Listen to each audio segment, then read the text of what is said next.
ব্যাপক চাহিদা থাকার পরও নানা জটিলতায় দীর্ঘদিন ধরে বন্ধ রয়েছে ব্রাহ্মণবাড়িয়া জেনারেল হাসপাতালের বৈকালিক সেবা। ফলে স্বল্প খরচে কাঙ্ক্ষিত চিকিৎসার অভাবে দুর্ভোগে পড়ছেন দরিদ্র নারী, শিশু, বয়স্ক সহ জটিল রোগীরা।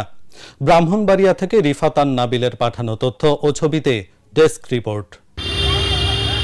ব্রাহ্মণবাড়িয়া জেনারেল হাসপাতালের বৈকালিক চেম্বারগুলোতে বিশেষজ্ঞ চিকিৎসকের সেবা পাওয়া যেত অল্প টাকায়। 2023 সালের জুনে চালু হওয়া এই সেবার আওতায় বিকেল 3টা থেকে সন্ধ্যা 6টা পর্যন্ত রোগীরা 400 টাকায় সিনিয়র কনসালটেন্ট, 300 টাকায় জুনিয়র কনসালটেন্ট এবং 200 টাকায় মেডিকেল অফিসারদের সেবা নিতে পারতেন।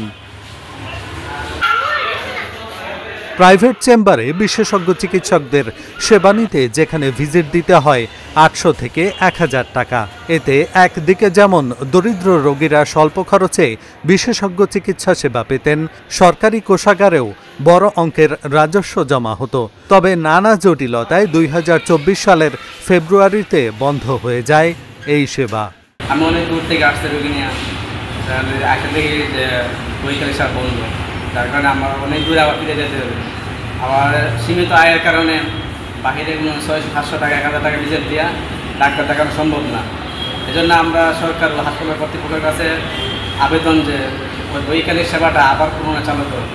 সরকারি হসপিটালে আইসি ডাক্তার দেখাবার জন্য, তখন দেখি আইসা শুনি বিআরএমএর দিলে ডাক্তার, বিকালে যে ডাক্তার বসতো বদ্ধ। এই সেবাটা আমরা পাচ্ছি না, আমরা বিভিন্ন জায়গা থেকে আইসা ফিরে যেতে হই।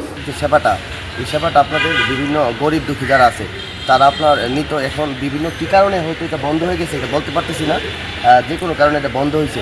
বন্ধ হওয়াতে আমাদের মতন যারা আছে তারা সেবাটা থেকে বঞ্চিত হইতেছি। স্বল্প মূল্যে চিকিৎসা সেবা নিশ্চিতের স্বার্থে বৈকালিক সেবাটি পুনরায় চালুর ব্যাপারে চেষ্টার কথা জানান ব্রাহ্মণবাড়িয়া জেলা প্রশাসক। তিক্ত অভিজ্ঞতা তাদের ডাক্তারদের যে কথা হলো যে তাদের অনেকটা একটা তিক্ত অভিজ্ঞতার কারণেই বন্ধ হয়েছে, তাদের যে মতামত আর কি শুনেছি আমি। তো সেটা হলো যে আসলে আমাদের একটু রোগীদেরও একটু বোঝা উচিত যে আসলে এটা আফটার অফিস যে সার্ভিসটা সেটা হচ্ছে একটা প্রাইভেট সার্ভিসের মতো। তো এখানে একটা বড় রকম আর্থিক সুবিধা পেত তারা, প্রায় অর্ধেক খরচেই তারা কনসালটেন্সি সেবাটা পেত। তো পরবর্তীতে দেখা যেত যে আসলে অনেক ক্ষেত্রে একটা তিক্ত অভিজ্ঞতা হয়, অনেকে সরকারি হাসপাতালে আসার পরে আসলে সেই পরিমাণ অর্থ ব্যয় করতে রাজি ছিল না। তো ডাক্তারদের সাথেও একটু অনেক ক্ষেত্রে দুর্ব্যবহারের শিকার হয়েছে, ইত্যাদি নানাবিধ কারণে পরবর্তীতে এটা বন্ধ হয়ে যায়। তো পরবর্তীতে যেহেতু একটা ম্যাসিভ আকারে জনগণ এখান থেকে সুবিধা বঞ্চিত হচ্ছে, পরবর্তীতে আমরা চেষ্টা করতেছি যাতে এই সার্ভিসটা পুনরায় ফেরত নিয়ে আসা যায় কিনা, এবং যারা রোগী আছে তাদেরকে একটু বোঝানো যে এটা আসলে সম্পূর্ণ সেপারেট একটা সার্ভিস। বৈকালিক সেবা চালুর বিষয়ে কোনো মন্তব্য করতে রাজি হননি হাসপাতালটির তত্ত্বাবধায়ক ডাক্তার Ratan Kumar Dhali. Dhaka Journal news desk.